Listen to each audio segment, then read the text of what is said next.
Good morning, student. I am KK Mishra from Pansil Balak Inter College. Student, today I am going to teach you maths of chapter 3. Student, पहले PDF question answer हमने पहले ही आपको send कर दिया है। इस video lecture में आपको इस चैप्टर के जो इम्पोर्टेंट फैक्ट्स हैं उसके बारे में, किस तरह से हम लोग इस चैप्टर में दिए गए जो डाटा हैं हमारे पास, उसका हम कैसे मीडियन निकालते हैं, मीन निकालते हैं और मॉड निकालते हैं, और प्रोबेबिलिटी के बारे में भी हम लोग फोकस करने जा रहे हैं। आइए, आपको पहले ही बता दिया है, स्टडी मटेरियल भी हमने पहले सेंड कर रखा है, आप लोगों ने उसका स्टडी किया होगा। मीन के लिए, मीन जो ग्रुप डाटा हमें मिला हुआ रहता है, ग्रुपिंग डाटा, उसमें मीन निकालने के लिए सबसे पहले सम ऑफ ऑल ऑब्जर्वेशन, ये sum of all terms divided by number of terms. जितने हमें जो डाटा हमें मिले हुए रहते हैं उसको हम प्लस कर देते हैं और फिर उसको काउंट कर देते हैं, और काउंट करने के बाद उसका हम मीन निकालते हैं। रेंज के लिए भी हमने आपको बता रखा है, range of the given data is the highest observation minus lowest observation. Range अगर हम निकालेंगे तो हम जानते हैं, हमने 6 क्लास में भी पढ़ रखा है, रेंज के लिए highest observation minus lowest observation. इस पर क्वेश्चन है। मीन के लिए हमने पहले बता दिया है कि sum of all observation upon total number of observation. Median के लिए जो मिडिल टर्म होते हैं किसी भी दिए गए डाटा का, तो उसके जब मिडिल टर्म होते हैं वो उस डाटा का मीडियन कहलाता है।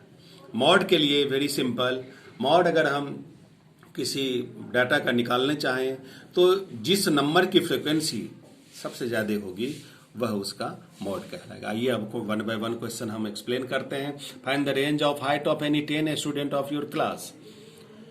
सबसे पहले दिए गए हाइट्स को हम अरेंज कर लेते हैं, आइदर असेंडिंग और डिसेंडिंग ऑर्डर। तो अच्छा होगा कि हम असेंडिंग ऑर्डर में ही उसको कर लें। सबसे पहले स्मॉलेस्ट से बिगेस्ट की तरफ हम चलते हैं। Now range of the height, यहाँ हाइट दिया हो इसलिए हाइट का रेंज हम निकालेंगे, highest term minus lowest term. Term के बदले में यहाँ ऑब्जर्वेशन भी हम डाल सकते हैं, और इस तरह से हमने माइनस करके निकाल लिया 9 centimetre. Hence range of the height of 10 student is 9 cm। अब एक और भी है जो हमने 6 क्लास में पढ़ रखा है, ये टेबुलर फॉर्म में हमें उसको अरेंज करना होता है। तो यहाँ देखिए, सबसे पहले जो दिए गए ये जो हमारे पास जो टेबुलर फॉर्म में इन नंबरों को हमें अरेंज करना है, तो सबसे पहले इसको हम अरेंज कर लेते हैं, अरेंज इन असेंडिंग ऑर्डर, और इस तरह से हमें मिलता है 1 2 2। इस तरह से हमने कर लिया। यहाँ पहले 5 छूट गया था इसलिए हमने इसको बॉक्स में कर रखा है, एक और 5 हमने ऐड कर दिया है। ये हमारे पास नंबर है, 20 नंबर्स हैं, और इस तरह से फ्रीक्वेंसी टेबल हम लोग अरेंज करते हैं। We know, we study this in previous class. पहले मार्क्स, ये हमारे मार्क्स हैं, मार्क्स हमने लिख लिया, टेली मार्क्स हमने लिख लिया। 2 के लिए 2 वर्टिकल लाइन, 3 के लिए यहाँ ये 3 नंबर है, 2 के लिए ये 2 बार 2 आ रहे हैं, इसकी फ्रीक्वेंसी 2 है तो इसलिए 2 वर्टिकल लाइन। 3 एक बार ही यहाँ लाइन इसमें अरेंजिंग में 3 एक बार ही है इसलिए 1 वर्टिकल लाइन। 4 3 टाइम्स आ रहा है इसलिए 3 वर्टिकल लाइन्स। 5 टाइम्स आ रहा है इसलिए इसको हमने 4 लिख के और इसको डायगोनली हमने कट कर दिया। Similarly we get this highest observation, lowest marks, lowest number. Range हमने निकाल लिया स्टूडेंट। फिर उसके बाद देखिए, रेंज हम पहले ही आपको बता दिया था, इस तरह से हमने रेंज निकाल लिया। फिर अर्थमेटिक मीन और मीन में कोई अंतर नहीं है, दोनों एक ही हैं। सम ऑफ मार्क्स, जो जितने मार्क्स हैं उसको हमने सम निकाल लिया।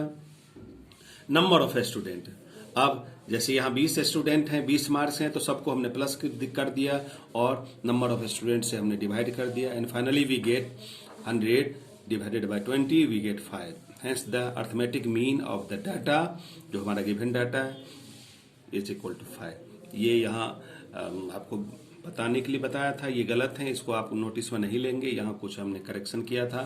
तो इस तरह से हमने मीन निकालना सीख लिया। अब आपको मीडियन के बारे में बताते हैं। स्टूडेंट, अब तक हम लोगों ने रेंज निकालना सीख लिया, मीन निकालना सीख लिया है। आइए अब नेक्स्ट जो हमारा बचता है, मोड कैसे हम निकालते हैं, how to find the mode. The given data is here 2 6 3 5 7 3 4 3 2 4 5 2 4। Question number 7 को आप देखेंगे। सिंपल है, सारे क्वेश्चन आंसर हमने कर दिए हैं, पहले ही हमने भेज दिया था।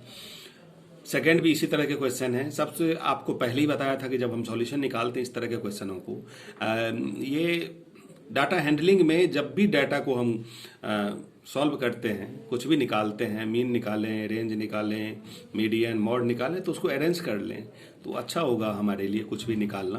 तो इसको हम अरेंज कर लेते हैं इन असेंडिंग ऑर्डर। इस तरह से हमने अरेंज कर लिया है।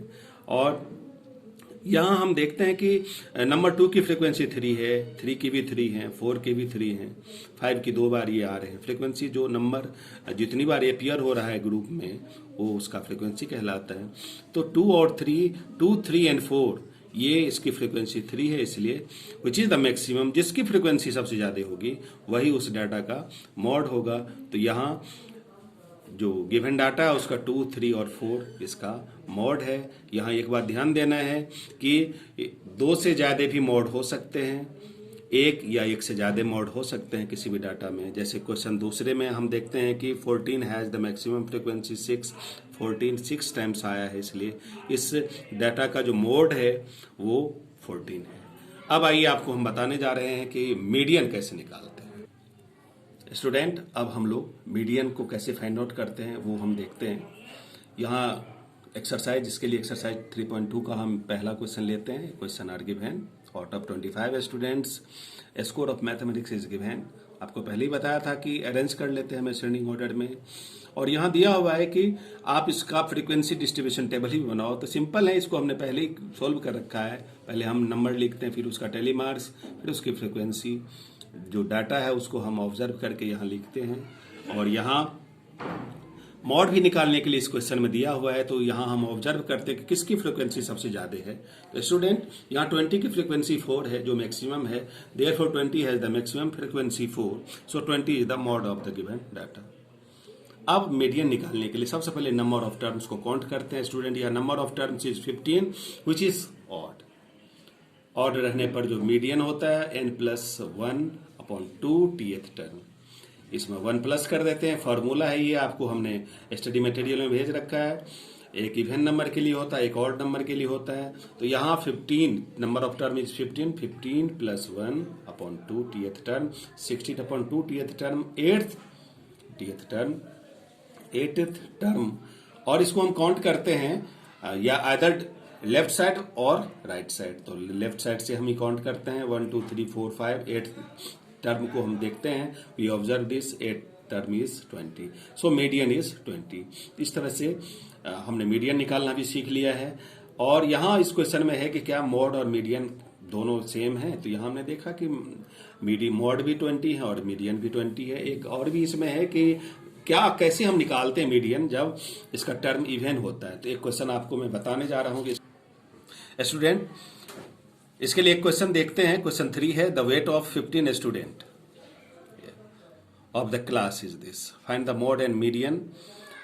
नंबर ऑफ 15 स्टूडेंट इज, यहाँ 16 स्टूडेंट है। स्टूडेंट, यहाँ 16 हमने कर दिया है, बढ़ा दिया है एक आपके लिए, 16 स्टूडेंट हैं।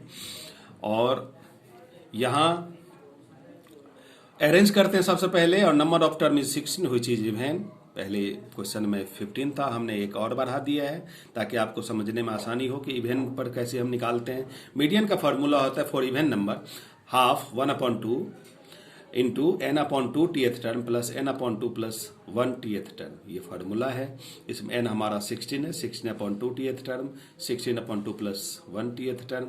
इस तरह से हमने 8th टर्म, 9th टर्म निकाल लिए। दोनों को हमने फाइंड आउट कर लिया ऑब्जर्वेशन करके, और निकाला। हमारा 8th टर्म है 38 और हमारा 9th टर्म है 40। दोनों को प्लस कर दिया, 78 डिवाइड इंटू 1/2, जो पहले हमारा ब्रैकेट के फार्मूले से हमने देख लिया है यहाँ, और वी गेट 39। और इस तरह से हमारा इवन नंबर रहने पर 39 हमारा मीडियन निकल के आ रहा है। तो हमने सीख लिया, मीडियन भी निकालना सीख लिया इवन और ऑड नंबर का। अब स्टूडेंट, प्रोबेबिलिटी टॉपिक है, प्रोबेबिलिटी के बारे में हम लोग समझेंगे। प्रोबेबिलिटी, सबसे पहले we define probability. Probability is the concept which numerically measure the degree of certainty of occurrence of an event। किसी भी इवेंट के लिए जो उसकी सर्टेनिटी होती है उसको हम निकालते हैं, न्यूमेरिकली मेजर करते हैं, उसे हम प्रोबेबिलिटी कहते हैं। प्रोबेबिलिटी का फार्मूला है probability of event is number of favourable outcomes upon number of possible outcomes. तो इस फार्मूले का हम इस्तेमाल करेंगे और फिर हम फाइंड आउट। क्वेश्चन 1 है tell whether the following certain to happen, impossible, can happen, not certain. इसको ये क्वेश्चन है ऑब्जर्व करने के लिए है। प्रोबेबिलिटी का मतलब इसको आप सिंपल वे में समझिए कि इसका जो मीनिंग होता है वो संभावना, होने की संभावना, कुछ हो भी सकता है, नहीं भी हो सकता है। इस क्वेश्चन से स्पष्ट होगा आपको। We are older, you are older today than yesterday, इसमें है, ये तीनों में से कोई एक होना है। You are older today than yesterday, कल जो आप थे उससे आज आप बड़े हो गए हैं, ओल्डर हो गए हैं, ये सही है। Happen to, can happen but not possible, certain, तो ये हमने देखा कि ये तो निश्चित है कि कल जो हमारा एज होता है एक दिन ज्यादा आज हम हो गए हैं, तो it is certain to happen. अब एक देखते हैं, a tossed coin will land heads up. जो एक, अगर हम किसी कॉइन को हम टॉस करते हैं तो या तो हेड आएगा या टेल आएगा। यहां दिया हुआ है कि हेड्स ही आना है, तो ये हो सकता है। अगर हम कॉइन को अगर हम थ्रो करें, टॉस करें, तो हेड भी आ सकता है और उसका टेल भी आ सकता है। तो ये यहां दिया हुआ है कि सिर्फ हेड्स ही आना है, तो it can happen but not certain, जरूरी नहीं है। इस तरह से a die tossed shall land of 8, die जो हम उसको टॉस करते हैं तो डाई पर स्टूडेंट 1 2 3 4 5 6 7 8 ही रहता है, तो ये इम्पॉसिबल है क्योंकि 8 तो कभी आएगा ही नहीं, 1 से लेकर के 6 तक ही नंबर आएंगे। Tomorrow will be a cloudy day, it can happen but not certain, कल के बारे में कहा जा रहा है कि क्लाउडी डे होगा, हो सकता है क्लाउडी डे हो, but it is not certain, नहीं भी हो सकता है। इस तरह से हमने देख लिया। एक प्रोबेबिलिटी का एक क्वेश्चन आपको मैं बता रहा हूं, एक क्वेश्चन आपको हम लोग आपके साथ डिस्कस करते हैं, हम डिस्कस करते हैं आपस में। Question, a coin is tossed, what is the probability of getting a tail. Tail के लिए है। नेक्स्ट क्वेश्चन है, सिंपल क्वेश्चन है, क्वेश्चन 1 हमने सॉल्व किया है। Question 3, a die is thrown, what is the probability of getting 3, of getting even number, of getting odd numbers, of getting composite number. तो एक हम यहां सबसे पहले जो टोटल पॉसिबल आउटकम है, जब भी हम डाई को टॉस करेंगे तो ये नंबर हमारे पास आएंगे। 1 भी आ सकता है, 2 आएगा, 3 आ सकता है, 4 5 एंड 6 ये नंबर आ सकते हैं। तो जो भी आ सकते हैं थ्रो करने पर वो हमारा पॉसिबल आउटकम हो गया। अब हमें क्या चाहिए, तो अगर हमें चाहिए प्रोबेबिलिटी ऑफ हमारा फेवरेबल आउटकम्स हैं 3, हमें 3 चाहिए, तो 3 इसमें देख रहे हैं कि थ्रो होने पर 3 सिर्फ एक बार ही आएगा। सो फेवरेबल आउटकम्स इज 3 जो हमें चाहिए। टोटल फेवरेबल आउटकम इज 1, 3 एक बार ही आएगा। तो इस तरह से favourable outcome number, total favourable outcome is 1। P getting 3, जो भी क्वेश्चन में हमें निकालने के लिए है उसको हम क्वेश्चन के लास्ट में जो हमें निकालना है पी लिख देते हैं ब्रैकेट से बाहर। पी फॉर प्रोबेबिलिटी, सिंपल ऐसे पी के द्वारा हम करते हैं, या पूरा भी आप लिख सकते हो, तो हमें पी ही लिखना है। Getting 3 total favourable outcome upon total possible outcome and finally we get 1/6।